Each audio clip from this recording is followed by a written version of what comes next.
Bienvenidos a nuestro repaso de la lección de escuela sabática. Este es su servidor, Jorge Rico. Le es muy grato poder contar con su presencia a través de las pantallas de sus televisores o de sus computadores para poder entrar una vez más y analizar estos grandes tesoros que la palabra de Dios tiene para usted y para mí, para que aprendamos a conocer mejor a nuestro Creador y también el gran plan que Él tiene para redimir a esta raza humana. Hemos venido estudiando un tópico muy interesante para nuestra escuela sabática que nos ha tocado en este trimestre. Estamos hablando específicamente acerca de la rebelión y la redención. Un tema bastante amplio, a la misma vez interesante, un tanto complejo, pero que nos va a ayudar a entender cuán hermoso es todo lo que Dios ha hecho para que usted y yo tengamos algo de esperanza. Permítame compartir con ustedes cómo desde el mismo comienzo de la historia podemos observar que Dios tenía planeado no solo la creación de un planeta llamado Tierra, pero a la misma vez poderlo adornar con tanta vegetación, animales, tanta hermosura, y luego colocar en él al ser humano, al hombre, corona de la creación. Este hermoso plan que Dios diseñó para este planeta Tierra fue un plan que Él no solamente lo pensó, lo planificó para que usted y yo y todo lo que compusiera esta tierra saliera en forma perfecta, buena, excelente de las manos de este Creador. Sin embargo, yo quiero compartir con ustedes algo que se anticipó a la creación de este planeta Tierra. La Escritura nos dice allá en el libro del Génesis, en el capítulo 1 y en los versículos 26 y 28, que cuando Dios hace al hombre, lo hace de una manera fabulosa. Noten ustedes, si me acompañan a la pizarra, vamos a ver cómo se ilustra esto que Dios le da al hombre en el comienzo. Génesis 1:26 me dice que Dios creó al hombre a su imagen. A la misma vez que crea al hombre a su imagen, también lo crea a su semejanza. Y después de que le da su semejanza, Dios le otorga un tercer don, y ese tercer don se llama dominio sobre la tierra. Ahora bien, entendamos lo siguiente. ¿Qué significa haber sido creado a imagen de Dios? ¿Qué significa haber sido creado a la semejanza de Dios? Y a la misma vez, ¿qué significa que ahora Dios le otorga el dominio al hombre de toda su creación? Brevemente, ser creado a imagen de Dios significa mucho más de lo que pudiéramos pensar brevemente. La palabra imagen que usted encuentra traducida en el versículo 26 del libro del Génesis, capítulo 1, verso 26, es la palabra Selem. Se la escribo en la pizarra para que usted la pueda tener en cuenta.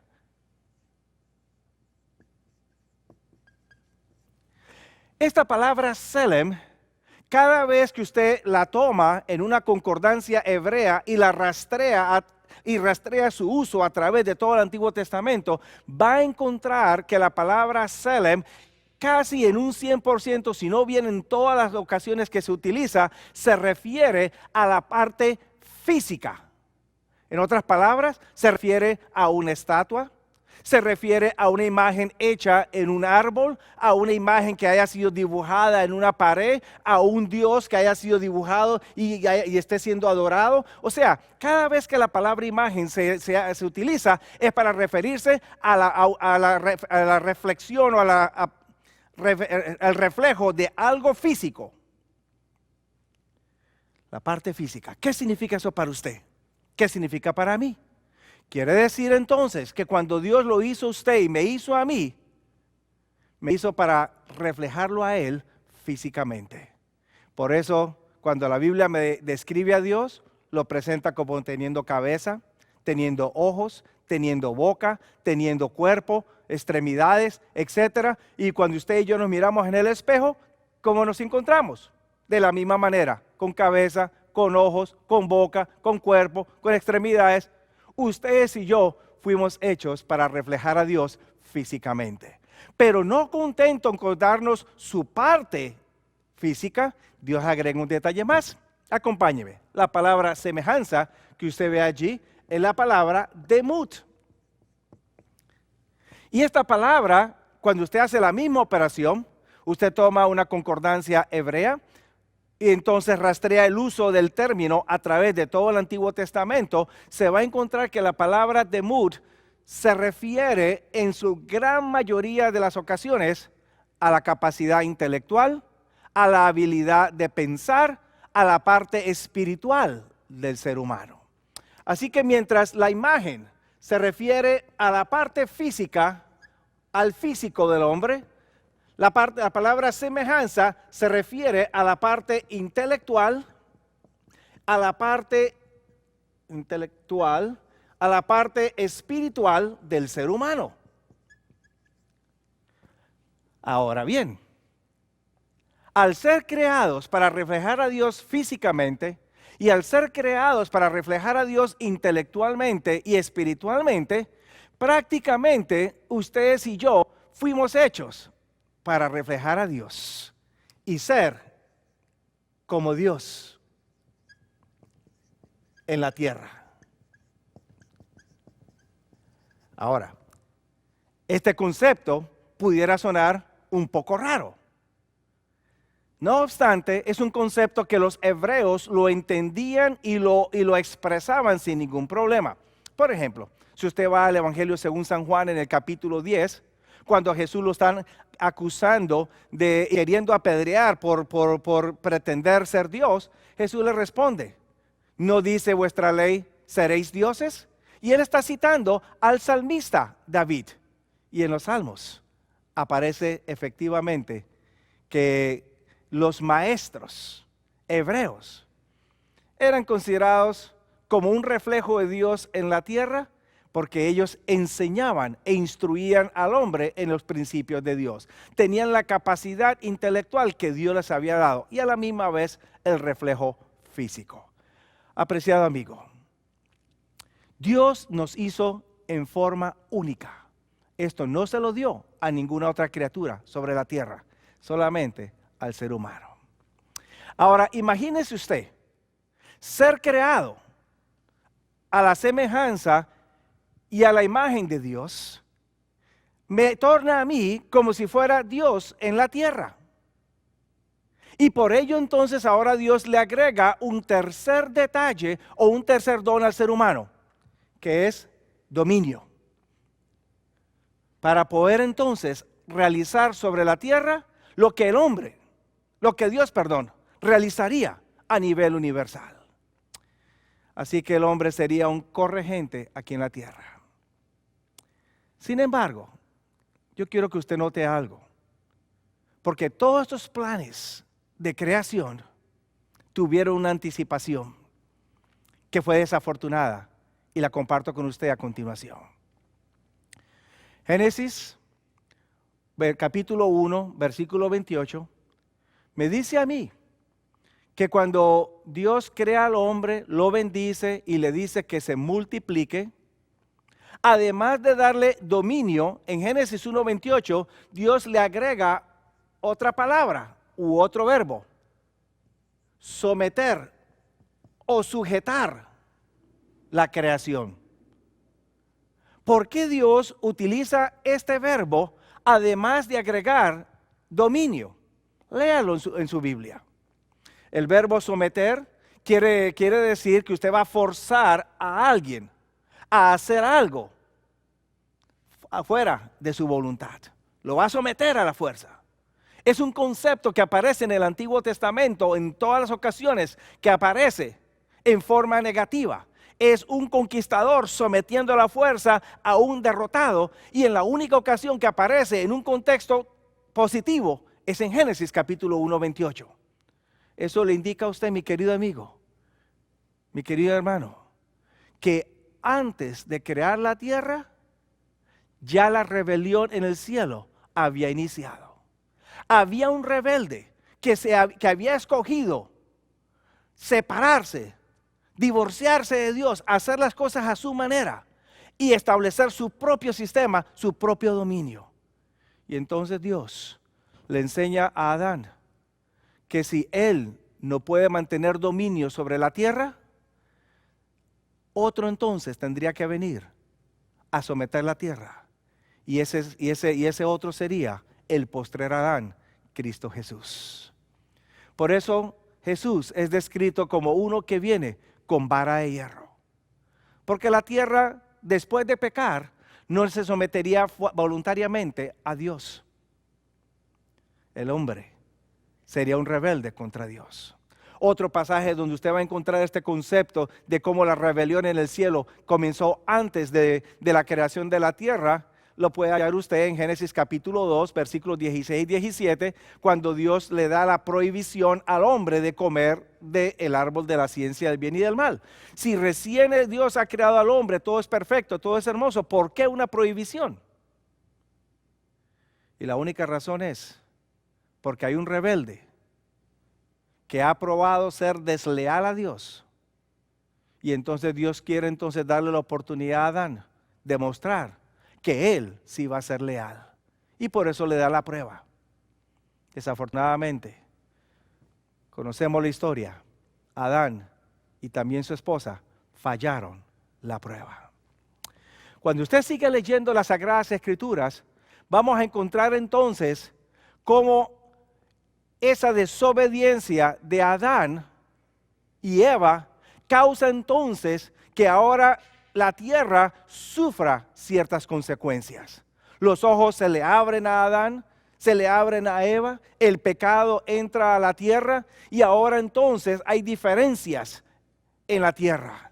Ya la tierra entonces produce cardos, produce espinos, la mujer va a procrear con dolor, ahora el hombre va a tener que comer el pan con el sudor de su frente y entonces al final de su tiempo regresará a la tierra o al polvo de la tierra. En otras palabras, morirá.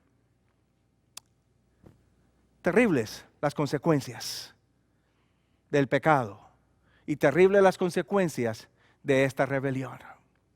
Sin embargo, antes de ser expulsados del jardín del Edén, Dios le hace una doble promesa al ser humano. Y yo quiero que usted me acompañe a Génesis capítulo 3 y el versículo 15. En Génesis capítulo 3, versículo 15, la escritura me dice que Dios, hablándole a la serpiente y dándole las consecuencias a la serpiente, estas dos sentencias se convierten en promesa para el ser humano.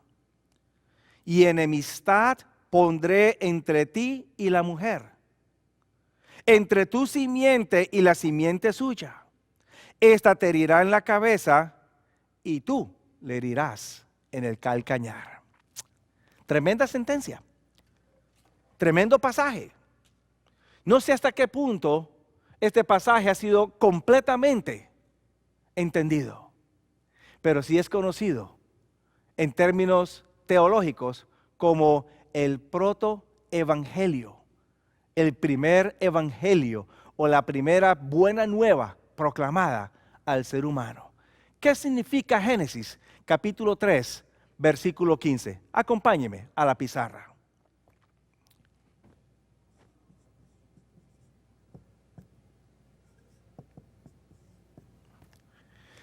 En Génesis capítulo 3, versículo 15, Dios, repito, le da a la serpiente dos sentencias. Esas dos sentencias, reitero, se tornan en promesas para el ser humano. Primera sentencia y primera promesa. Dios colocaría enemistad entre la serpiente y la mujer. Esta mujer allí no solamente es una referencia a Eva como mujer, sino que ahora por primera vez en el contexto bíblico, el término mujer toma una nueva dimensión. Y ahora no solamente se emplea para referirse a la persona del sexo femenino o del género femenino, sino que también el término mujer dentro del contexto bíblico se emplea para referirse al pueblo de Dios. En el Antiguo Testamento se referiría a los patriarcas, al pueblo de Israel, a los fieles de Dios. En el Nuevo Testamento se referiría a la iglesia, al remanente de Dios, al pueblo de Dios, a los fieles de Dios. Ese es el término, mujer. Así que habría enemistad entre Satanás y la iglesia, Satanás y el pueblo de Dios. El término enemistad quiere decir dos cosas. En primer lugar, el término enemistad le está diciendo a usted que Dios pondría control. En otras palabras, Satanás le habría ganado una batalla a Dios al hacer caer a Adán y a Eva. Pero la promesa de Dios es que Satanás no iba a ganar la guerra. Esta era una declaración entonces de guerra. En primer lugar, enemistad quiere decir que habría un conflicto a través de la historia y que ese conflicto mostraría cómo entonces habría oposición entre Dios y Satanás. Es lo que se llama normalmente como la gran controversia o el gran conflicto de los siglos. Dios obraría para contrarrestar la obra de Satanás y eventualmente destruir a Satanás. Por otro lado, Satanás obraría para atacar a Dios, difamar a Dios y a la misma vez atacar al pueblo de Dios. Pero el Satanás no tendría control absoluto sobre la creación de Dios. No tendría control absoluto sobre la creación de Dios. Quiere decir que en el momento en que Satanás estuviera ganando control, Dios intervendría directamente para afectar los planes de Satanás y destruir los planes de Satanás. Esa es la primera sentencia, que para usted y para mí serían buenas nuevas, porque no quedaríamos solos, abandonados. Dios estaría a nuestro lado. En segundo lugar, o la segunda sentencia, me dice a mí, vendría la simiente de la mujer. Él te herirá en la cabeza, mas tú le herirás en el calcañar. Y digo él, porque aunque en nuestras traducciones en español dice, esta te herirá, como si fuera femenina, en realidad el término hebreo que aparece es, este te herirá en la cabeza, refiriéndose a una simiente varón, refiriéndose a la venida del Mesías, de Cristo Jesús. Ahora, la venida de la simiente, entonces pondría eventualmente fin a la enemistad y eventualmente fin a Satanás y al pecado. Gloria a Dios por ello. Si usted entiende Génesis 3:15 y entiende estos dos conceptos, entonces usted no tendría ningún problema con entender otros asuntos que aparecen en el Antiguo Testamento. Por siglos han habido creyentes, tanto teólogos como ministros, como líderes de iglesia y aún también laicos, que han tenido dificultades con reconciliar al Dios del Antiguo Testamento con el Dios del Nuevo Testamento. Y entonces han optado por quedarse con el Dios del Nuevo Testamento, porque el Dios del Nuevo Testamento habla de amor, habla de paz, habla de seguridad, tranquilidad, cuidado. Mientras que el Dios del Antiguo Testamento, según ellos, habla solamente de destrucción, habla de derrota, de venganza, etc. Y la pregunta que yo me hago es, ¿será que existen dos tipos de dioses?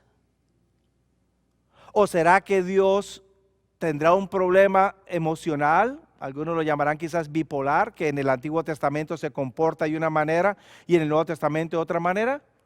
¿O será que Dios ha sido mal entendido y de manera especial su obra en el Antiguo Testamento no ha sido claramente comprendida? Ese es efectivamente el caso. El Dios del Antiguo Testamento es el mismo Dios del Nuevo Testamento. El mismo que salva en el pasado, salva en el presente. El mismo que protege en el pasado, protege en el presente. Jesús es el Jehová del Antiguo Testamento, mi querido amigo. No hay diferencias.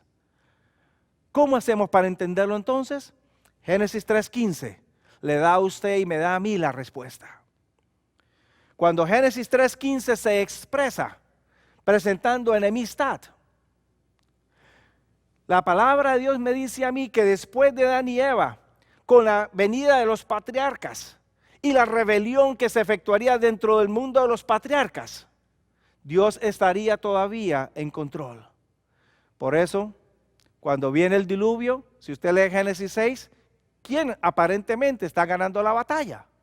La tierra está llena de violencia, la tierra está corrompida, hay derramamiento de sangre, etc. ¿Quién usted cree que está ganando la pelea? ¿Los pensamientos o las inclinaciones del hombre es de continuo mal? ¿Quién está ganando la pelea? Aparentemente, Satanás está sometiendo al hombre y el hombre está sucumbiendo. ¿Qué hace Dios entonces? ¿Va a permitir que Satanás tome control absoluto sobre la tierra? No. Envía un diluvio. ¿Por qué el diluvio? ¿Porque Dios es malo? ¿Porque Dios es carnicero? ¿O justiciero? No. Si Dios nos manda un diluvio y la tierra continúa, eventualmente todo sucumbe bajo el poder de Satanás.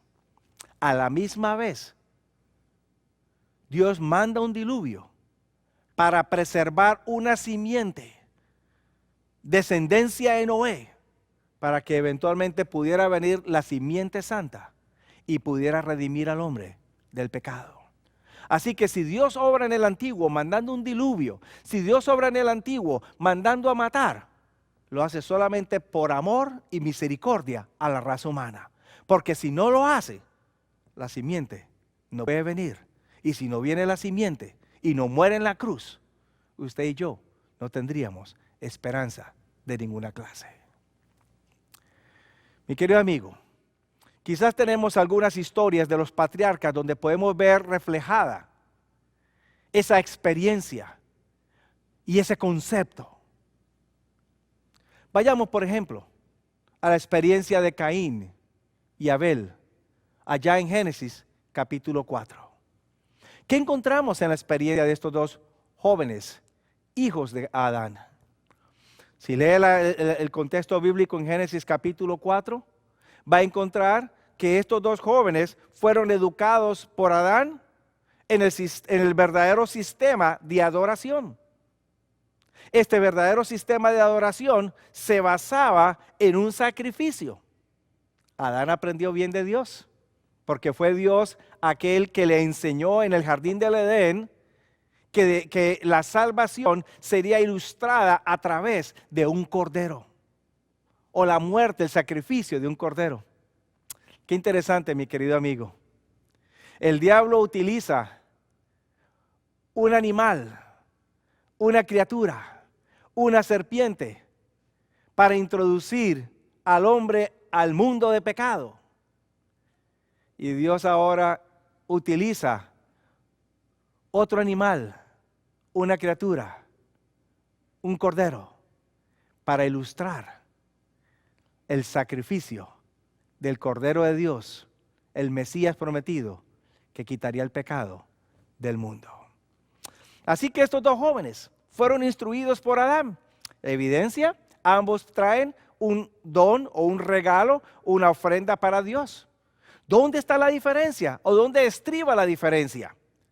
Mientras que Abel trae un cordero, Caín trae fruto de la tierra. ¿Hay algún problema con ello? Después de todo, ambos vienen a adorar a Dios. Y después de todo, ambos le van a ofrecer a Dios un sacrificio, una ofrenda.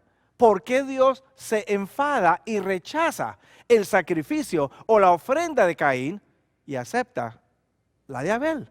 Pareciera ser injusto porque después de todo, ambos están ofreciéndole algo a Dios. No es injusto. Lo que sucede es lo siguiente. Mientras que Abel trae un cordero, que es lo que Dios había pedido, cumple con la voluntad de Dios. La obediencia a Dios es prioridad número 1. Número 3, Abel derrama la sangre del cordero, mostrando que él solamente puede ser justificado y quiere ser justificado por fe en la sangre del cordero de Dios. Cuando usted va al caso de Caín, ¿qué se encuentra con Caín? ¿Está Caín trayéndole a Dios lo que Dios ha pedido? No. Trae lo que él piensa. Por lo tanto, no cumple con la voluntad de Dios. Al traer fruto de la tierra, Caín piensa o da a entender que la obediencia al mandamiento de Dios no es tan prioritario. Es secundario, es opcional, puede ser cualquier otra cosa. En tercer lugar, puede derramar sangre de una verdura, un vegetal o algo. Tampoco. Por lo tanto, la ofrenda de Caín discrepa o difiere de la ofrenda de Abel en que Caín quiere ser justificado por su propia obra, mientras que Abel quiere ser justificado por la sangre del cordero. ¿Qué viene después en esta gran controversia? Caín mata a Abel en lugar de querer aprender de Abel. Mi querido amigo, esta historia aparece registrada en la Biblia como una ilustración de lo que va a pasar o lo que está pasando en estos tiempos finales previo a la segunda venida de Jesús. Así como habrán Abeles modernos que querrán vivir por fe, sirviendo a Dios, queriendo ser justificados solamente por la fe en la sangre del Cordero, pero a la misma vez siendo fieles a los mandatos de Dios y al mandamiento de Dios. Van a haber muchos Caínes que van a querer ofrecerle a Dios lo que ellos quieran, no lo que Dios pide. Hacer la voluntad de ellos, no la voluntad de Dios. Y querrán ser justificados entonces por sus propias obras. Este es el caso que nos ilustra Caín y Abel. ¿Qué encontramos luego con la historia de Noé? Allá en Génesis capítulo 6, capítulo 7. Encontramos a una tierra o a una humanidad que se ha corrompido completamente y el único que todavía está sosteniéndose es Noé. No sin antes también entender que en medio de la fidelidad y la perseverancia de Noé en cierta manera está siendo afectado también. Ahora bien, Noé construye un arca según la instrucción de Dios para invitar a todos los antediluvianos a entrar y encontrar salvación. ¿Qué sucede? ¿Cómo queda afectada? ¿Cómo se ilustra esta gran controversia? Al final, solo Noé, sus hijos y las esposas de sus hijos entran al arca. Es interesante que 1 de Pedro, capítulo 3, versículo 20, me aclara, fueron 8 personas. Un número interesante, 8 personas. El resto quedaron fuera. La Escritura me dice a mí que cuando el resto de la humanidad escogió quedarse fuera, Dios cierra la puerta. Y al cerrar la puerta, se cierra la oportunidad de salvación para esta humanidad. Cuando viene el diluvio, Noé es preservado y su familia para ver un nuevo mundo. el resto de la sociedad antediluviana es destruida, arrasada por el diluvio. Mi querido amigo, ¿qué me enseña estas historias? Lea la historia de Abraham, lea la historia de Esaú y Jacob. Conceptos similares. ¿Qué te enseña estas historias? Apreciado amigo, que me está oyendo y me está viendo desde la pantalla de sus computadores o sus televisores en sus hogares. En medio de esta gran rebelión, la gran controversia, la palabra de Dios me está enseñando a mí que todavía hay esperanza de salvación para el ser humano. El hombre necesita escoger entre aceptar los medios provistos por Dios para su salvación o querer entonces seguir por su propia línea. La historia está repleta de ilustraciones de cómo el hombre prefiere más bien querer ser justificado por sus propios medios. En este momento yo quiero hacerle a usted una invitación, a la misma vez un desafío. Yo lo invito a que acepte el Evangelio de Cristo Jesús, su sacrificio en la cruz del Calvario.